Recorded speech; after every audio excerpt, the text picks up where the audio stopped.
Du thé, de l'arachide et un sujet qui porte sur la vie des autres, c'était le grain habituellement connu. Mais depuis 2025, grâce à Repère Média, les choses ont changé. Avec l'excellentisme Abdoulaye Konaté, héritier du trône du marketing digital au Mali. Par rapport à ça, c'est vrai carrément on peut commencer à partir de 0 francs et gagner des millions avec le digital. Absolument. Mais on a besoin des compétences. Wow. On a besoin des compétences, c'est ce que les gens n'ont pas compris. Et Cissé Isiaka Oumar, expert des questions d'employabilité et entrepreneuriat jeune au Mali. Mais nous avons décidé, nous jeunes, de remettre le grain au centre de la construction de notre nation.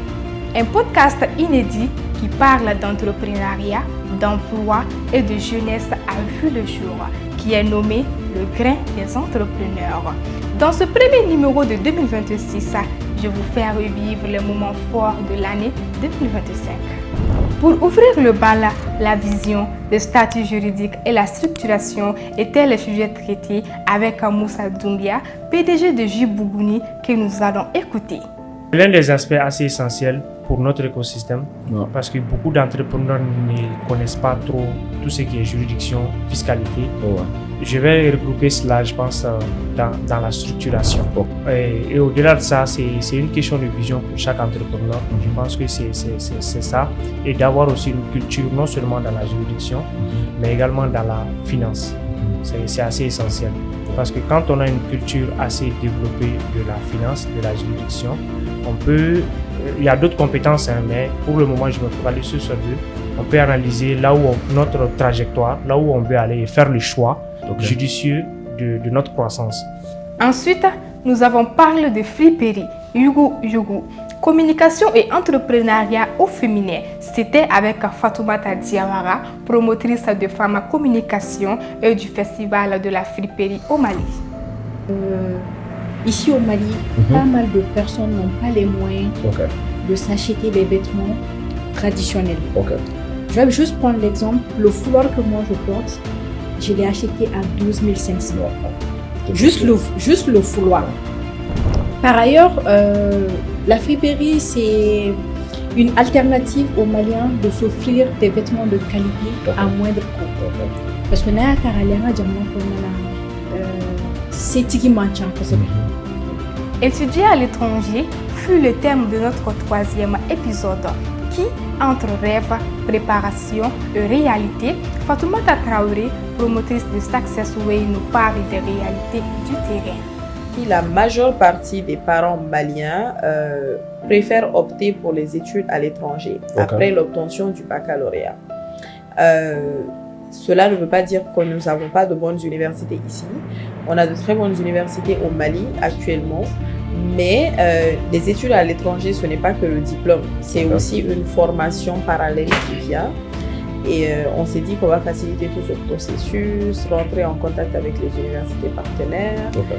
Et voilà, c'est comme ça qu'on a commencé Successway. Dans l'épisode 4, entre salariat et entrepreneuriat, Paul Koné nous rappelle son histoire et met l'accent sur le fait que tout commence par la personnalité et les compétences. Ouais. Un temps, tu attaques bien le salarié. Mais maintenant, tu es entrepreneur. As-tu des salariés? Comment ça se passe? Quelle est ta vision d'avant sur le salariat et quelle est ta vision aujourd'hui sur le salariat? Au fait, les gens diabolisent les millions. C'est ce que moi je vais ne faire que éliminer mon cas esprit là quoi. 1 million c'est quoi? C'est 100 000 fois 10. Ça veut dire que mon monsieur qui a 100 000 euros, il peut avoir le million. Et actuellement, c'est que les salariés sont indispensables. Et surtout, si mon parcours était à refaire, il n'y a pas de solution sur les salariés. Parce que ça allait vraiment me permettre de découvrir certaines choses en tant que salarié, avec mes disciplines sur l'eau, faire cultiver. Et ça allait me permettre de faire les erreurs sur le business de quelqu'un d'autre. Parce que si tu es salarié, alors responsabilité d'Obi Kuna. Mais à bêter kuna quoi et qu'on me fait ok. Nous enchaînons avec l'agro-business pour l'épisode 5. Nous parlerons de pisciculture avec Mahamadou Doukara, promoteur de Maliba Aquaculture. La pisciculture, ça demande de l'eau en quantité, en un premier temps. Chose que peut-être qui n'est pas accessible à tous à Bamako, par exemple, dans les zones urbaines et périurbaines. La consommation d'eau même pour les humains, c'est souvent un challenge. À plus forte raison que la pisciculture qui demande beaucoup plus d'eau. S'ensuit l'aviculture avec Mahamadou Dambélé, cofondateur de Avi Plus Mali, qui nous a parlé du financement de son secteur, de la maîtrise des coûts ainsi que de la rentabilité. Nous vendons les poussins d'un jour également et l'aliment qui va avec. Ensuite, il y a les produits pharmaceutiques. Nous faisons également l'élevage des poulets, que ce soit les poulets de chair ou bien les races améliorées. Voilà. Et nous sommes également au niveau de la distribution. Voilà, donc les poulets que nous élevons, nous les abattons dans notre abattoir moderne, voilà, pour les distribuer. Après autant de beaux parcours, parlons enfin de parcours atypiques, faits de difficultés, de courage, mais aussi et surtout de persévérance, celui de Amagara Togo. Moi qui venais de quitter les tables bancs, fraîchement diplômé, j'avais ma licence en poche. Et par contre, c'est des gens, les travaux physiques, c'est leur affaire. Ils ne font que ça. Ils ne sont pas allés à l'école comme moi. Ils ne font que ça. Donc quand ils sont partis, j'ai dit, mais qu'est-ce que moi je vais faire? C'est à cause d'eux que moi je suis resté. Ils ont pris leurs bagages, ils sont partis. Moi, Togo, qu'est-ce que moi je vais faire maintenant? Je dis, bon, ma décision elle est prise. Je vais rester, faire un mois, même si ça va être difficile. Enchaînons avec le digital, qui est une opportunité, mais surtout pour les femmes qui doivent concilier foyer et activités génératrices de revenus. Adama Kumba Maïga nous parle de discipline et de visibilité. Au début, les connaissances que j'avais sur les réseaux sociaux, au début, chacun me disait tout le temps il faut publier. Ne cherche pas à savoir autre chose. Publie permanemment et au fur et à mesure, tu vas voir que tu vas commencer à créer ta communauté. Surtout, partage tes connaissances. Montre aux gens que tu maîtrises ton domaine et il faut être reconnu même dans ton domaine. Le secteur immobilier, avec son lot de problèmes, de confusion et surtout de dramas, Demba Sako, administrateur de biens immobiliers agréés, nous donne plus de détails. Lettre d'attribution, permis d'occuper, concession rurale d'habitation, concession urbaine d'habitation, un titre provisoire nous mettons à Fourola. Bon, nous les papiers, il faut la collectivité territoriale de préfet, sous-préfet, et mairie. Mairie, oui. Bon, maintenant, au lieu m'a dit tout, m'a signé imadi. Voilà les papiers moussiers, les papiers nous bibolo dans le corps de Jamana et de signer imadi. Les digital fait disparaître des métiers, mais en créent aussi, tels que social media, community management, etc. Sarah Sidibé nous explique. Pratiquement toutes les personnes que je connais aujourd'hui n'ont pas de formation en marketing, n'ont pas eu de formation en digital, à proprement dit à l'université. C'est un métier qu'ils ont aimé et puis ils ont fait une reconversion. Et comme le community management, c'est pas un métier où tu vas aller à l'école pour aller apprendre. C'est un métier qu'on apprend à aimer, on apprend à développer des compétences en travaillant avec d'autres personnes, en s'auto-formant, etc. Donc à ce niveau, c'est plus accessible, même si on n'a pas à faire de formation à la base. Mais le plus important, c'est vraiment d'aimer et d'être passionné. Parce que bien vrai que c'est un métier qui est très convoité, comme Konadel l'a dit, ça demande aussi beaucoup de petites compétences qu'on n'a pas forcément. Quand on n'a pas là, c'est difficile. La publicité Facebook est une torture pour beaucoup, mais un jeu d'enfant qui n'a aucun miracle pour Bamoussa Koulibaly, promoteur de Astramab Agency. Bon, pour ceux qui veulent avoir beaucoup d'abonnés, là, pour ceux qui veulent avoir vraiment des centaines de milliers d'abonnés, je crois que la recette, elle est plutôt connue, ok? Et aujourd'hui, il n'y a pas de recette miracle. On ne va pas dire que non, il faut faire ça et puis après vous allez avoir beaucoup de comptes. Il y a des gens qui vont dire, avant de publier, il faut décourager certaines choses, il faut ajouter. Voilà, bon, tout ça, je crois que ce n'est pas l'idéal. En fait, pour avoir des centaines de milliers d'abonnés, il faut juste avoir une stratégie. Voilà, on ne va pas le faire parce que juste on veut ou bien parce que telle personne l'a fait. C'est d'abord une stratégie. On va créer notre ligne éditoriale. C'est-à-dire, moi, je ne parle que de ça parce que c'est ça que je connais. Et puis, on commence à le faire. En fait, on va définir un planning. Si on a la capacité de faire 2 vidéos par semaine, on définit ça et puis on se force à le faire. Si c'est 3 vidéos par semaine, c'est 4 vidéos par semaine, si c'est chaque jour ou bien si c'est plusieurs vidéos par jour. Donc, on définit tout cela en avant et tout cela, c'est dans la stratégie. Et ensuite, on commence l'exécution. La mode s'empare du Mali et Et Fatoumata Niakate nous montre comment en faisant le contraire des autres, elle tire son épingle du jeu, surtout avec le respect du délai des clients. Ni terre nana n'a ka fini a yɛrɛ ka propre a ka fini parce que i bɛ taa sɔrɔ u bɛ client dɔw sɔrɔ de gauche à droite malgré que ne ka yɔrɔ ye entreprise de n ta de don n tɔgɔ de b'a la mais parfois ne tɛ u bala la quoi juste que a kana tɛmɛ fini kelen fini fila kan quoi mais n'i nana n'a ye n'i ko ne ma Atima n bɛ fɛ ka nin tɔ nin continuer i ka machine na et tout dɔw yɛrɛ b'a fɔ ko n bɛ a wari d'i ma non jamais ne bɛ wari minɛ i la mun na. Donc, il faut savoir gérer les gens aussi. La culture, les traditions restent aussi une vraie source d'idées d'entreprise, surtout lorsqu'on répond réellement à un besoin précis. Maïga Oumou Abdoulaye, promotrice de Zara Zara, est la parfaite illustration avec ses tisanes naturelles à base de plantes locales. Bon, l'entreprise Zara Zara œuvre dans la production, la commercialisation et la valorisation des tisanes naturelles à base de nos plantes locales. D'accord. Et au bienfait médicinal. Ok. Oui, fondée par moi-même. Ok. L'entreprise propose plusieurs variétés de tisanes. Ok. Voilà, et comprenant des plantes comme le quinqueliba, la menthe, le citronnelle, le basilic, le gingembre, le bissap, le moringa, le vétiver et d'autres. Koraté, est-ce que toi tu aimes les tisanes? Moi j'adore les tisanes, surtout nous qui sommes dans la prestation intellectuelle là. Souvent, les tisanes sont nos meilleurs amis.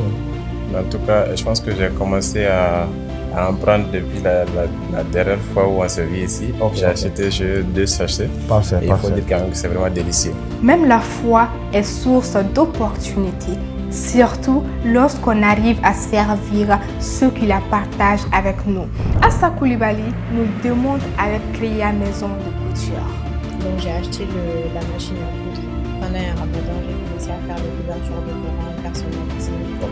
Et puis ça a bien marché. Donc voilà, ça m'a permis. La machine à coudre, je l'ai pris en crédit.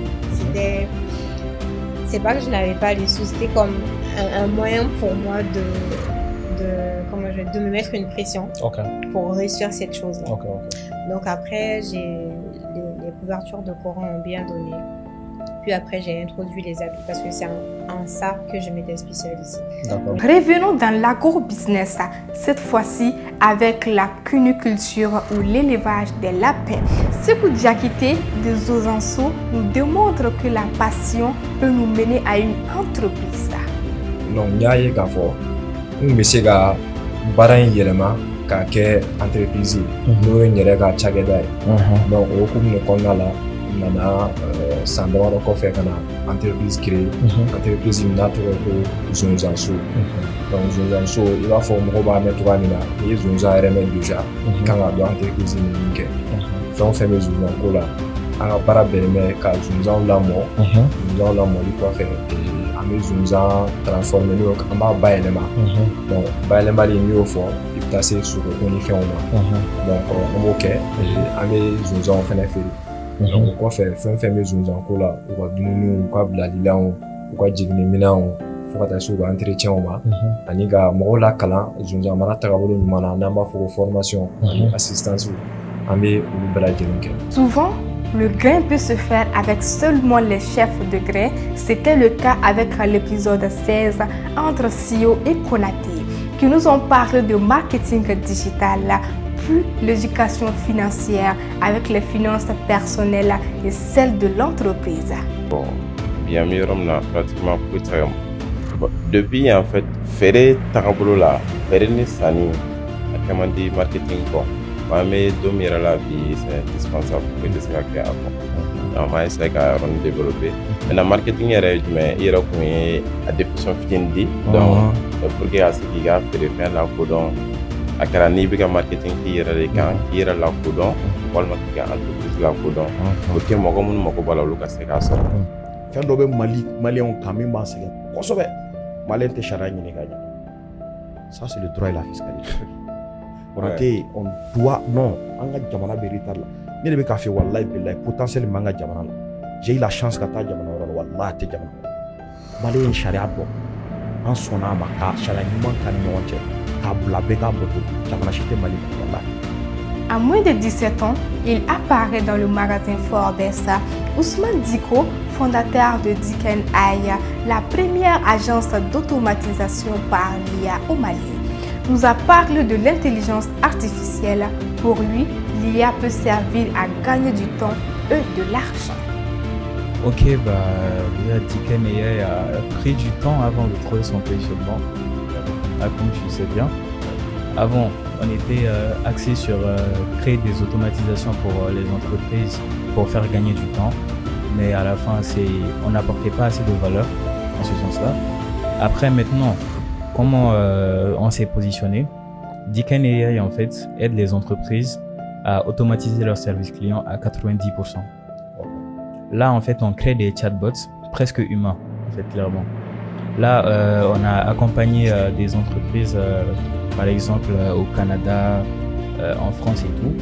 Et quand on a déployé ces solutions-là, par exemple, 100 exécutions avec le chatbot, il n'y en a que 40 qui ont su que c'était un chatbot, clairement. Donc en fait, en gros, nous on crée des chatbots IA pour automatiser le service client à 90%. Le Mali a une communauté de PME et PMI. Koro Koulibaly, juriste d'affaires et membre fondateur de la communauté des PME et PMI au Mali, nous donne plus de détails. D'accord, donc on va rentrer un peu dans le vif du sujet. L'association a été créée, mais est-ce que tous les jeunes entrepreneurs qui sont quand même dirigeants de PME et PMI au Mali sont au courant? L'association, est-ce seulement au niveau de Bamako ou est-ce que c'est dans toutes les régions? Ok. Voilà. Alors, comme je l'ai dit au début, c'est une association qui a été créée en 2016, officiellement en 2019, mais on a voulu se démarquer vraiment des associations ordinaires. Okay. Par exemple, vous allez voir, il y a l'association des producteurs, l'association des transformateurs, ou bien soit vous allez voir l'association des sur le digital. Mais nous, on a voulu aller au-delà, parce qu'on s'est dit que la synergie d'action, il n'y a rien de mieux que ça. Dans notre association, vous pouvez trouver des menuisiers, des peintres, ceux qui sont dans le digital, ceux qui sont dans la transformation, ceux qui sont même au niveau de ce que vous faites sur la réflexion, la formation, la prestation intellectuelle, même la prestation de services. Je tiens à rappeler que j'ai une entreprise qui s'appelle Dadi Commercial, qui est formellement créée depuis 2016. Donc nous sommes dans la prestation de services et de commerce général. Pour entreprendre, il faut avoir l'inspiration, un œil plus analytique et voir les besoins des populations. Souleymane Maïga, promoteur de SOS Dépannage, a partagé ses conseils pour comprendre les besoins des clients et anticiper les défis du marché ainsi que de la foire Yelensou. Récemment, vous n'êtes pas sans savoir que nous avons lancé l'entreprise SOS Dépannage à domicile, qui est une entreprise spécialisée dans la mise en relation des techniciens avec des clients. Donc on a décidé de répondre à un problème qui existe déjà, le problème de dépannage. Donc on essaye un peu avec cette entreprise de recadrer le secteur du dépannage, le secteur des techniciens ici au Mali. Donc c'est cette entreprise d'ailleurs, SOS Dépannage à domicile, de par son expérience, travailler avec les grandes structures qui évoluent dans le domaine solaire. Ça nous amène à se poser beaucoup de questions. Par exemple, on a remarqué que SOS Dépannage à domicile facilite beaucoup la mise en relation dans le domaine de l'électricité, la plomberie, menuiserie, etc. Mais ces derniers temps, face à la crise énergétique, nous avons remarqué que nous sommes plus sollicités dans le domaine solaire que dans les autres domaines. Il n'y a pas meilleure école pour l'entrepreneuriat que le salariat. Nene Keita Diallo, directrice de Yelema Consulting, a expliqué comment l'expérience professionnelle permet d'acquérir les compétences essentielles avant de se lancer dans l'entrepreneuriat.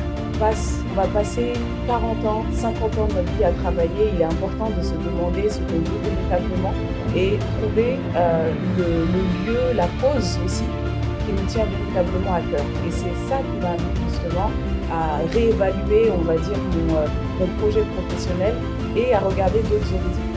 Et dans cet horizon-là, forcément, vu dans mon pays d'origine et celui de mes parents. Le Mali est très vite devenu une évidence. Okay. C'était l'Afrique en général et le Mali naturellement, voilà, pour aller là où tout a commencé, on va dire. Okay. Tout le monde peut se servir du digital, peu importe le domaine.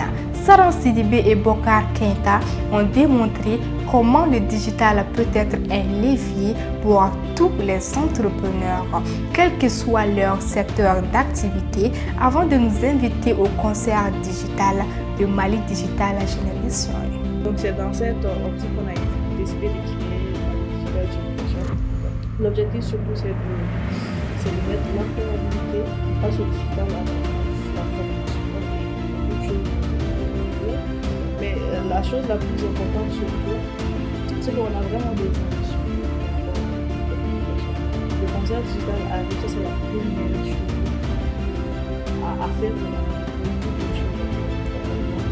L'objectif, c'est surtout de mettre nos synergies ensemble et voir comment est-ce que nous aussi de notre côté, au lieu de le faire chacun de son côté, dire que ça a fait ça, pourquoi faire ça, nous tous ensemble, on peut avoir un poids plus lourd et on peut aussi arriver à faire ici le digital au Mali et partout. Donc, quand on va parler de digital, ce n'est pas seulement réservé à nous. Donc, il faudrait que le grand public comprenne ça. De base, donc, comme nous, on parle de tout ce qui est digital. C'est vrai, aujourd'hui, on est tous dans la communication, le marketing. C'est vrai. Mais nous allons vraiment travailler sur tout ce qui est digital au sein de MDG. Pour commencer, on était tous communicants. On s'est retrouvés autour de la table pour discuter de qu'est-ce qu'on faire. On a échangé les idées et puis je pense que ça a marché bien. C'est la communication, la différence qui est entre le marketing, ce serait plus de voler au bout, l'autre veut tirer profit, l'autre veut montrer l'impact. Donc avec les ONG, on a moins de pression que voilà, tu ne fais pas vendre, contrairement aux entreprises. Donc c'est plus montrer du concret en réalité. Seul l'entrepreneuriat peut changer notre écosystème.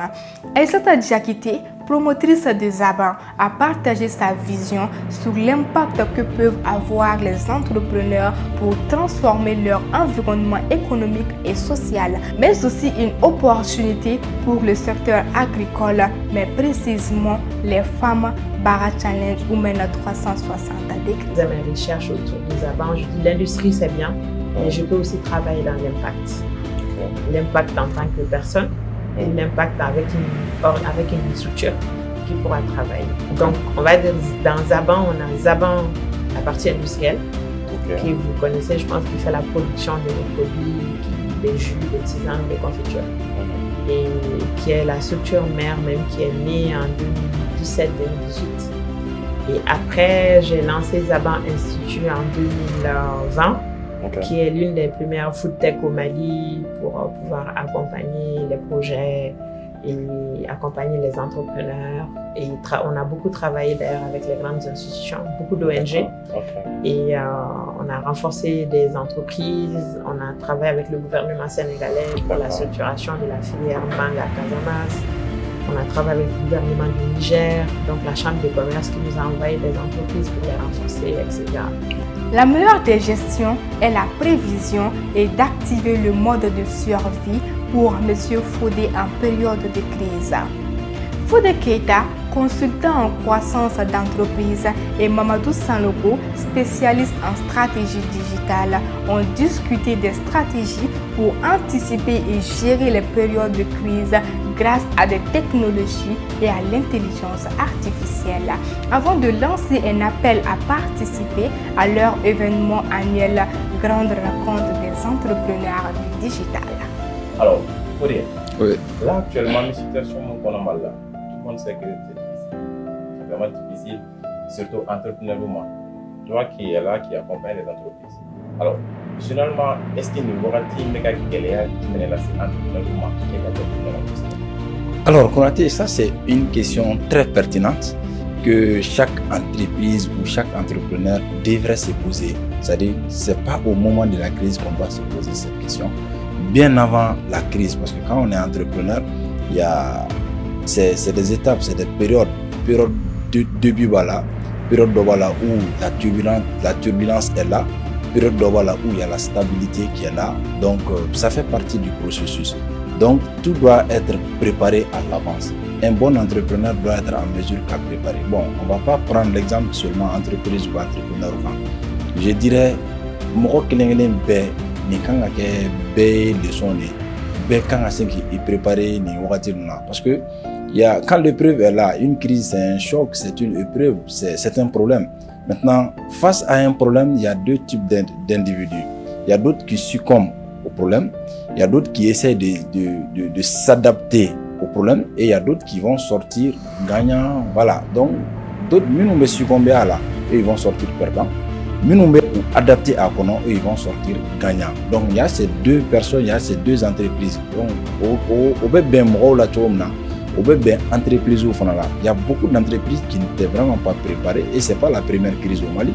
Je pense qu'en 2024, il y a pas mal de petites structures qui ont été fermées face au problème de délestage, les coupures intempestives au Mali 2024 là, les 6 premiers mois, entreprises Tchaman et Datoura qui n'étaient vraiment pas préparées. Bon, ni courant non, surtout ni formation en ligne qu'on a la nègre en formation en ligne nous animé. Je fais la nouvelle. Courante, il y a élèves qui ont déchargé le nom. Comment on va se connecter à temps avec cette formation? Les femmes entrepreneurs sont confrontées à des difficultés comme des stéréotypes de genre, mais surtout le manque de reconnaissance. Massaran Diallo, entrepreneur et promotrice du prix de l'entrepreneuriat féminin, a décidé d'affronter ces défis auxquels les femmes font face dans le monde entrepreneurial. Le prix de l'entrepreneuriat féminin, j'ai eu l'idée et j'ai pris le risque de lancer cet événement l'année passée en 2024. Okay. Parce que j'ai représenté les Maliens en mars 2024. Donc une fois là-bas, j'ai vu que les autres pays africains, que c'était une et je me suis retrouvée toute seule en partenariat. Ça m'a vraiment poussé à réfléchir. Quand les autres féminins étaient appelés sur scène, vous allez entendre les gens applaudir. Mais quand on dit Massaran Diallo, silence radio. Qu'est-ce qui se passe? Mais ils avaient raison parce qu'ils ne me connaissaient pas comme il le fallait. Donc je me suis dit, est-ce qu'il n'y a pas de femmes entrepreneurs au Mali? Est-ce qu'il n'y a pas de femmes leaders au Mali? Pourquoi est-ce que je me retrouve toute seule ici? Ça a été vraiment un coup dur et juste après, parce que ça a été fait en mars, juste après mon retour, j'ai pris le reste du mois de mars pour réfléchir et en avril, j'ai lancé le prix de l'entrepreneuriat. Le dernier épisode de 2025 nous rappelle que l'être humain de base a tellement de méthodologies pour apprendre dans sa vie qu'on ne peut associer la réflexion à seulement l'école. Mohamed Cherif Aïdara, entrepreneur et manager de UTC, nous partage son point de vue sur l'apprentissage permanent et l'importance de la méthodologie personnelle dans la réussite entrepreneuriale. Que j'attire l'attention sur les jeunes frères. C'est vraiment vrai. Dans les jeunes qui sont pareils. Oui. Ça, je le dis vraiment. C'est vrai que j'utilise des figures de style, mais ça, je le dis. Sur 100 jeunes maliens, tellement s'il vous plaît. Je reçois des gens au bureau. C'est-à-dire que, Konaté, je pense qu'on est sur le plateau. C'est un grain, c'est relax. Tu as l'habitude de le dire. On ne peut pas être au 21e siècle, avoir un téléphone, iPhone 12 Pro Max, avoir de la connexion, et puis se plaindre en fait. C'est ça. Finalement, on aboutit à quoi lorsqu'on est dans ce cas. Donc moi, lorsque je vois un jeune à qui je dois donner des conseils, pour ce ne reste que faire des vidéos pour commercialiser son produit, je me dis, mais lui, il est foutu, il est mort. Bon, si tu peux lui demander des conseils techniques, là, quand on va dans la technicité, comment on fait? Oui, c'est normal, on peut comprendre. Pour boucler cette série, je vous informe que je suis désormais votre chef de grain, même si vous aurez Konaté ici avec moi dans chaque grain. À très bientôt pour d'autres numéros du Grain des entrepreneurs 2026.